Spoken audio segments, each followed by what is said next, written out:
నాగార్జునసాగర్ కేంద్రంలో ఉండబడే అన్ని వర్గాల పెద్దలారా,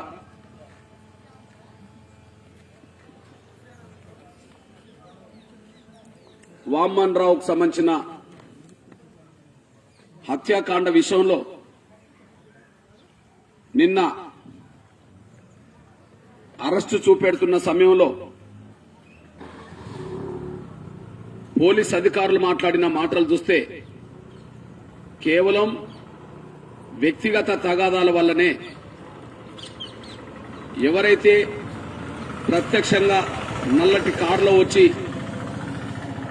వామన్ రావు కారును అడ్డగించి కారులో ఉండబడి వామన్ రావు భార్యను కారు నుంచి బయటికి లాగి వామన్ రావును ఎవరైతే దారుణంగా చంపారో ఆ చంపిన వ్యక్తులకును చంపబడ్డ వామన్ రావు కుటుంబానికి వ్యక్తిగత తగాదాలు వాళ్ళ గ్రామాలు ఉండడం వల్లనే ఇది జరిగిందని చెప్పడం అనేది కేసును పక్కదారి పట్టించడానికి, అదే సమయంలో అసలు నిందితులను సమాజం ముందుకు రాకుండా చేయడానికే ఆ ప్రచారం చేసిందని మేము భావిస్తున్నాం. వాస్తవానికి వాళ్ళిద్దరి మధ్యల తగాదాల కంటే చంపబడ్డ వామన్ రావు కుటుంబం, వామన్ రావుకు చంపిన ఆ కుంట సీన్ అనే వ్యక్తికి మధ్యల వ్యక్తిగతమైన తగాదాలు అనుకుంటే అది 100% కరెక్ట్ కాదు. చంపడం కోసం వ్యక్తిగత తగాదాలు సృష్టించుకోవడానికి కుంట సీన్ ద్వారా ప్రయత్నాలు చేయించిండ్రు. కుంట సీనుకు వామనరావు మధ్యలో వ్యక్తిగతమైన ఘర్షణ సృష్టిస్తే, వ్యక్తిగతమైన ఘర్షణలు ఉన్నాయని చెప్పి అనుకుంటే ఆ కుంట సీన్నే ఈ హత్య కేసులో ఇరికిస్తే అసలు దోషులు తప్పించుకోవచ్చు అని చెప్పి కుంట సీనుకు వామన్ రావుకు మధ్యలో తమ సొంత గ్రామంలో కొన్ని సమస్యలు ఉండే విధంగా ముందస్తుగానే ప్లాన్ చేసిండ్రు. ముందస్తుగా ప్లాన్ చేయడం వల్లనే ప్రత్యక్షంగా వాళ్ళ హత్యలో పాల్గొన్నారు. వాస్తవానికి వామన్ రావు స్వభావం మేము కొన్ని సందర్భాల్లో గమనించాం. వామన్ రావు స్వభావం కొన్ని సందర్భాల్లో గమనించాం. ఆయన ఎప్పుడు కూడా న్యాయం పక్షాన గట్టిగా నిలబడే వ్యక్తి అని, ఆయన కళ్ళ ముందు అన్యాయం జరిగితే అన్యాయం చేసిన వాళ్ళకు అధికార పార్టీతో సంబంధం ఉన్నదా లేదంతో సంబంధం లేకుండా అన్యాయాన్ని నిలదీయడంలో, లీగల్ గా ఆయన ముందుకు నడిపించడంలో మొదటి నుంచి తమ పాత్ర బాధ్యతాయుతంగా పోషిస్తున్నాడని చెప్పి మాకు స్పష్టంగా రుజువులు ఉన్నాయి. దానికి 2-3 సాక్ష్యాలు మీకు చెప్తే అర్థమవుతాయి. ఒకరోజు ఒక దళిత మాదిగ సామాజిక వర్గం సంబంధించిన ఒక యువకుడు పుట్ట మధుకు సంబంధించిన వాళ్ళ బంధువును ప్రేమించి పెళ్లి చేసుకునే సమయానికి ఆయనను ఇంట్లో నుంచి పిలిపించి దారుణంగా హత్య చేసి అది ఆత్మహత్యగా చిత్రీకరించే ప్రయత్నం చేసినప్పుడు ముమ్మాటికి ఇది హత్యేనని చెప్పి వెలుగెత్తి చాటిన వాళ్లలో హత్య చేయించింది పుట్ట మధు వాళ్ళ బంధువు కాబట్టిగానే హత్య చేయించిందని చెప్పి ముందుకు నడిపించడంలో మంతని ప్రాంతంలో వామన్ రావు గారి పాత్ర కీలకమైంది. పాపం మరి ఆయనేమి దళితుడు కాదు, చంపబడ్డ వ్యక్తి దళితుడు గాని వామన్ రావు ఎవరు దళితుడు కాదు, ఆయన బ్రాహ్మణ సామాజిక వర్గం సంబంధించిన పెద్ద ఆయన. న్యాయం ఉంటే న్యాయం పక్షాన్ని ఉంటాడని, అన్యాయం జరిగిన చోట ఎవరిని లెక్క చేయకుండా ఎదుర్కొంటాడని చెప్పి అది సాక్ష్యంగా నిలబడ్డది. ఎప్పుడైతే ఆ ప్రాంతంలో కొన్ని నెలల పాటు ఆ సంఘటన విచారణ మీద పోరాటం జరిగింది, నేను కూడా ఆ సంఘటన కాడ ప్రత్యక్షంగా పోయొచ్చాను. అంటే తనను చంపే ఆత్మహత్యగా చిత్రీకరించే ప్రయత్నం చేయడంలో రీపోస్ట్ మార్టం కూడా చేయించే కాడికి వచ్చేసింది. అది దాన్ని లీగల్ గా హైకోర్టు దృష్టికి తీసుకురావడంలో, కోర్టు దృష్టికి తీసుకురావడంలో వామన్ రావు గారి పాత్ర ఉన్నది. పుట్టమదే ఈ హత్య చేయించండి చెప్పి అందరికీ ఒక ప్రచారం ఉన్నది. వాస్తవానికి ఆ సంఘటన ప్రభావమే దళితులందరూ పుట్టమదకు ఓటేయకుండా ఈసారి ఆయనను ఓడించే ప్రయత్నం చేశారు. అంటే నెలల తరబడి ఆ సంఘటన ఆ ప్రాంతంలో ఉండే దళితుల మీద ప్రభావితం చేసిన అంశం అని మీ దృష్టికి తీసుకొస్తున్నాను నేను. లేదా పుట్టమధు ఓడిపోయేవాడు కాదు, పుట్టమధు గెలిచేవాడే, కానీ దౌర్జన్యకాండ పెరిగిందనే విషయం దళితులు పేదలు గమనించడం వల్లనే పుట్టమధును ఓడించే ప్రయత్నం చేశారు. ఆ స్థాయిలో ప్రచారం చేయడంలో వామన్ రావు పాత్ర కీలకంగా ఉన్నది. అంటే ఆయన కన్నేసి పెట్టాడు. రెండోది, ఈ మధ్య కాలంలో మంత్రిని పోలీస్ స్టేషన్ పరిధిలోనే లాకప్ డెత్ జరిగితే ఆ లాకప్ డెత్ మీద కూడా సీరియస్ గా రాష్ట్ర ప్రభుత్వం దృష్టికి తీసుకురావడంలో, అదే సమయంలో కోర్టు దృష్టికి తీసుకురావడంలో ఆయన పాత్ర ఉన్నది. పోలీసులు అది లాకప్ డెత్ కాదని వాదిస్తే అది లాకప్ డెత్ అని చెప్పి నిర్దిష్టంగా వాదన పెట్టడంలో వామన్ రావు గారి పాత్ర ఉన్నది. ఆ సమయంలో ఉన్నతాధికారులతోటి పోలీసు అధికారులతోటే విచారణ జరిపిస్తే ఆటోమేటిక్ గా పోలీసులు పోలీసు అధికారుల దగ్గర ఉండబడే సంబంధాల భాగంగా అది లాకప్ డెత్ కాదని చెప్పి మాట్లాడే నిర్ణయం తీసుకుంటే దాన్ని ఖండిస్తూ మన హైకోర్టు దృష్టి దాకా తీసుకెళ్లే సందర్భం వాళ్ళకు ఉన్నది. ఆ రకంగా లాకప్ డెత్ జరిగిన తర్వాత అది లాకప్ డెత్ కాదని చెప్పి పోలీసులు వాదించే క్రమంలో దానికి వ్యతిరేకంగా నిలబడ్డ వ్యక్తి కూడా, అంటే న్యాయం పక్షాన ఉంటాడానికి సాక్ష్యం, పేదల పక్షాన ఉంటాడానికి సాక్ష్యం. మరి లాకప్ డెత్ గురైంది ఎవరని ఉంటే ఆయన బ్రాహ్మణ సామాజిక వర్గానికి సంబంధించిన వ్యక్తులు లాకప్ డెత్ గురగాలి. అక్కడ కూడా దళితుడే చంపబడ్డాడు లాకప్ డెత్ లో. అంటే పేదల పక్షాన ఉంటాడు అని, దళితుల పక్షాన ఉంటాడు అని, న్యాయం పక్షాన ఉంటాడు అనే విషయం రుజువు సాక్ష్యం. అదే సమయంలో పుట్టమధు ఎన్నికల అఫిడవిట్ లో పేర్కొన్న దానికి ఆయనకు ఉండబడే ఆస్తులకు, ఆయనకు ఉండబడే అక్రమ సంబంధం లేదని అఫిడవిట్ లో పేర్కొన్నది వేరు, అసలు ఉన్నది వేరని చెప్పి ఆయన లీగల్ గా ప్రొసీడ్ అయి ఆయన మీద కొన్ని నిర్ణయాలు తీసుకోవడంలో ఆయన కీలకమైన పాత్ర పోషించాడు. ఒక్క మాటలు చెప్పాలంటే అక్కడ తలనొప్పిగా మారింది పుట్టమధుకు, అక్కడ తలనొప్పిగా మారింది స్థానిక పోలీస్ యంత్రాంగానికి. దళితుల పక్షాన, పేదల పక్షాన ఎక్కడ అన్యాయం జరిగినా ఆయన న్యాయ పక్షాన నిలబడ్డాడు గనుకనే ఆయనను హత్య చేయించడానికి జరిగిన కుట్రల భాగంగానే ఆయన ఊర్లో ఉండబడే ఏ శ్రీను అయితే ఉన్నాడో, ఏ కుంట శ్రీను అయితే మంత్రి మండల టీఆర్ఎస్ ప్రెసిడెంట్ అవుతున్నదో ఆ ప్రెసిడెంట్ శ్రీను ఊరును వామన్ రావు ఊరు ఒకటే. మరి ఇక్కడ ఈయన స్వభావం ఏంటిది, వామన్ రావు స్వభావం ఏంటిది? వామన్ రావు స్వభావం ఏంటంటే ఆయన ఊర్లో అన్యాయం జరిగినా, ఎక్కడ అన్యాయం జరిగినా నిలదీసి అక్కడ ముందటుంటాడని రుజువు అయినప్పుడు, మరి ఈయన అక్రమంగా కట్టడాలను, కుంట్ర శ్రీను అక్రమంగా ఏదైతే వాళ్ళ ఊర్లో కట్టడాలు నిర్మిస్తున్నాడో అది పర్మిషన్ లేకుండా, గ్రామ పంచాయతీ పర్మిషన్ లేకుండా, ఉన్నతాధికారుల పర్మిషన్ లేకుండా ఏదైతే అక్రమ నిర్మాణాలు చేస్తున్నాడో దాన్ని ప్రభుత్వం దృష్టికి తీసుకురావడం కోసం నోటీసులు ఇచ్చే ప్రయత్నం చేయబోయిండు. ఇక్కడ మనం గమనించాలి. అంటే ఎక్కడైనా అన్యాయం చేస్తే ఆయన ఊర్లో చేస్తాడని ఎదుర్కొంటాడని, పోలీస్ డిపార్ట్మెంట్ అన్యాయం చేసినా ఎదుర్కొంటాడని, అధికార పార్టీ వాళ్ళు చేసినా కూడా ఎదుర్కొంటాడనే విషయం అది సాక్ష్యం.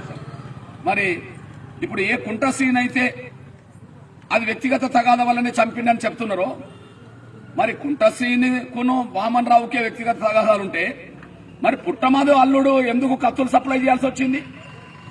పుట్టమధు అల్లుడు ఎందుకు నల్లటి కారు ఏర్పాటు చేయాల్సి వచ్చింది? ఇక్కడ చెప్పానండి. శ్రీను పుట్టమధు ఒక కులం కాదు, ఒక ఊరు కాదు. శ్రీను కులం వేరు, పుట్టమధు కులం వేరు.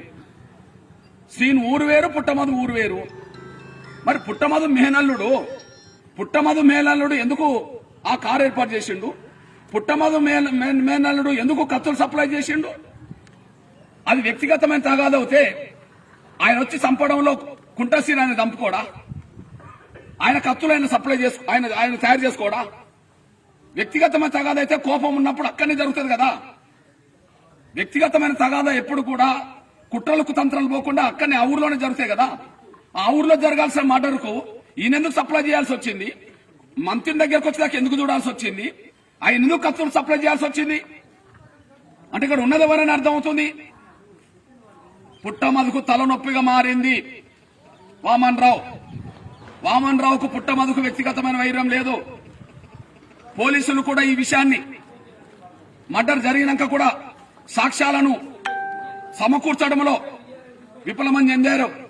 కారణం ఏంటంటే మర్డర్ జరిగిన సమయంలో వెంటనే పోలీసులు వచ్చిన వెంటనే ముందు ఆ ప్రాంతాన్ని మొత్తం సీజ్ చేయాల.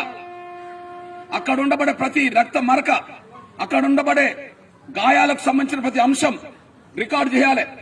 దాదాపు 4 గంటల పాటు కూడా దాన్ని సీజ్ చేయలేదు. 4 గంటలు సీజ్ చేయలేదు అంటే అక్కడ ఎవరన్నా దారిలో పోయి వచ్చిన వాళ్ళు కూడా అక్కడ వస్తువులను తీసుకెళ్లడానికి అవకాశం ఉన్నది కదా, అక్కడ రక్త మరకలను కొంత చెరిపేయడానికి అవకాశం ఉన్నది కదా. దీన్ని బట్టి అర్థమవుతుందంటే పోలీసులు ఈ మర్డర్ జరిగిన తర్వాత అసలైన నిందితులు తప్పించుకోవడానికే వీళ్లకు సహకార పాత్ర పోషించిందని కూడా స్పష్టంగా అర్థమవుతుంది. నిజంగా పుట్టమధు విషయంలో ఆయన ఒక రౌడీ షీటర్ లాగా, పుట్టమధు విషయంలో ఒక గుండాలాగా ఆయన 5 ఏళ్లు పరిపాలించిండు. పుట్టమధు ఒక రౌడీ లాగా, ఒక గుండాలాగా ప్రవర్తించిండు. ఎంతో మందిని వేధించిండు, దళిత పేద వర్గాలను వేధించిండు, చాలా మంది చావు కారకుడైండు. పోలీసులను అధికార పట్టిని అడ్డం పెట్టుకుని బయటపడగలిగిండు. ప్రజల ఆగ్రహానికి కూడా ఓడిపోయిండు. పోలీసులను అడ్డం పెట్టుకుని బయటపడగలిగిండేమో, కానీ ప్రజల ఆగ్రహానికి గురైతే ఓడిపోయిండు. ఆ ఓడిపోయిన తర్వాత కూడా ఆయన దౌర్జన్యాలు పెరిగిపోతున్న ప్రతిదాన్ని అడ్డుకోవడానికి ఈయన లీగల్ గా ప్రయత్నం చేసిండు. పాపం బ్రాహ్మణ సామాజిక వర్గానికి సంబంధించిన వ్యక్తి. ఇట్లాంటి పరిస్థితిలో కేసీఆర్ కు మేము విజ్ఞప్తి చేస్తున్నాం, గుర్తు చేస్తున్నాం. పుట్టమధు ప్రత్యక్షంగా వాళ్ళ అల్లుడిని ప్రోత్సహించి వాళ్ళ అల్లుడి ద్వారానే ఈ మర్డర్ చేయించిండు. అది వ్యక్తిగతంగా కుంటా శ్రీనుకున్ను వామన్ రావు మధ్యలో వ్యక్తిగత తగాలు సృష్టించి ప్రజల దృష్టిని మలచడానికి, అధికార పార్టీ నాయకుల హస్తం లేదని చెప్పడానికి ఒక ప్రయత్నం చేసిండు. ఇందులో భాగంగానే ఆ మర్డర్ జరిగిందని మేము భావిస్తున్నాం. ఈ నేపథ్యంలో మేము చెప్తున్నాం, తన మేనల్లుడైన బిట్టు శ్రీను ఇప్పుడు పరారులు ఎందుకున్నాడు? కుంటా శ్రీని అరెస్ట్ చేసేయండి అని చెప్తుండ్రు కదా. కుంటా శ్రీనుకు ఈయనకు మధ్యలో వ్యక్తిగతమైన వైరం ఉన్నదని మీరు మాట్లాడుతుండ్రు కదా.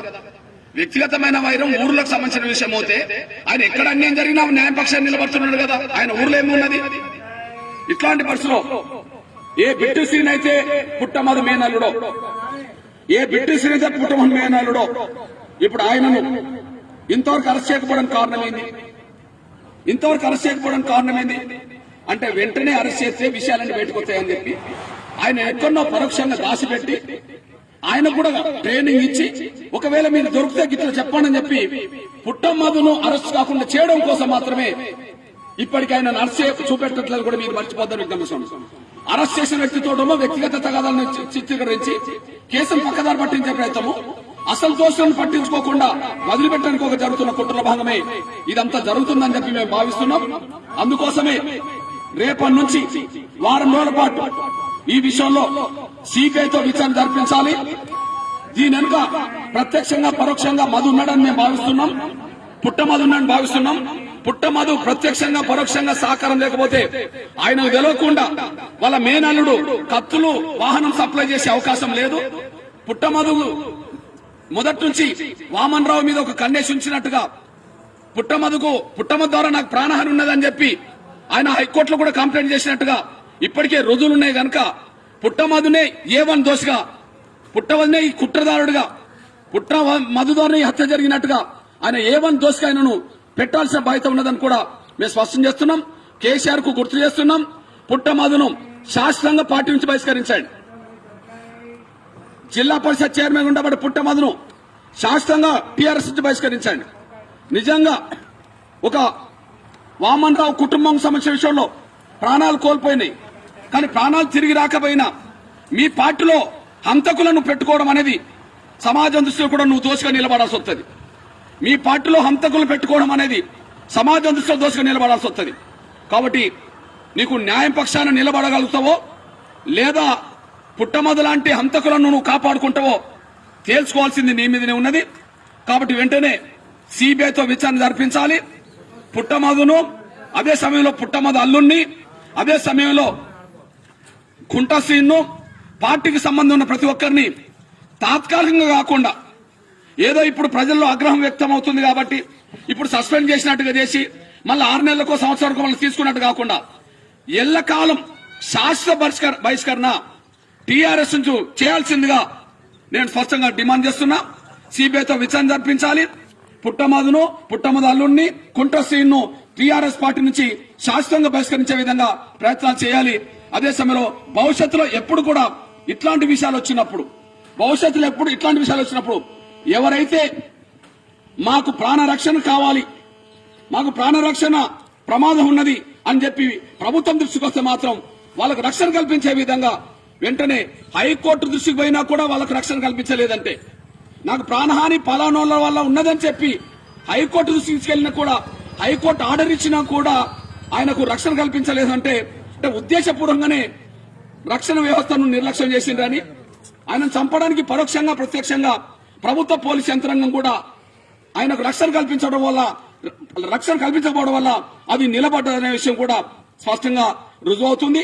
దీన్ని దృష్టి పెట్టుకుని మాదిగ రిజర్వేషన్ పోరాట సమితి, ఎందుకంటే ఆయన దళితుల పక్షాన్ని కొట్లాడిన విషయం రుజువవుతుంది కనుక, ఆయన పేదల పక్షాన్ని ఉండనే రుజువవుతుంది కనుక, అన్యాయం ఎక్కడ జరిగినా ఆయన న్యాయం కోసం కొట్లాడతాడనేసి అర్థమవుతుంది కనుక ఖచ్చితంగా రేపటి నుంచి వారం రోజుల పాటు సిబిఐతో విచారణ జరిపించాలని, పుట్టమదును కుంట శ్రీను బిట్టి శ్రీను పార్టీ నుంచి శాశ్వతంగా బహిష్కరించాలని చెప్పి డిమాండ్ చేస్తూ వారం రోజుల పాటు ఎంఆర్పిఎస్ ఎంఎస్పీ అనుబంధ సంఘాల ఆధ్వర్యంలో రేపటి నుంచి వారం రోజుల పాటు అన్ని జిల్లా మండల గ్రామ కేంద్రాలు కూడా నిరసనలు నల్ల జెండాలతో చేయాలని చెప్పి లాయర్లు చేసే ఉద్యమంలో, తెలంగాణ రాష్ట్ర లాయర్లు చేసే ఉద్యమంలో ఎంఆర్పిఎస్ ఎంఎస్పీ అనుబంధ విభాగాలన్నీ లాయర్లు చేసే ఉద్యమాలు కూడా భాగస్వాములు కావాలి. ఒకటి ఎంఆర్పిఎస్ ఎంఎస్పీ ప్రత్యక్షంగా నిరసన వ్యక్తం చేయాలి వారం రోజులు. అదే సమయంలో లాయర్లు చేసే ఉద్యమంలో కూడా భాగస్వాములు కావాలని చెప్పి నాగార్జున సాగర్ కేంద్రం నుంచి నేను తెలంగాణలో ఉండబడే ఎంఆర్పిఎస్ ఎంఎస్పీ శ్రేణులందరికీ నేను విజ్ఞప్తి చేస్తున్నా, గుర్తు చేస్తున్నా.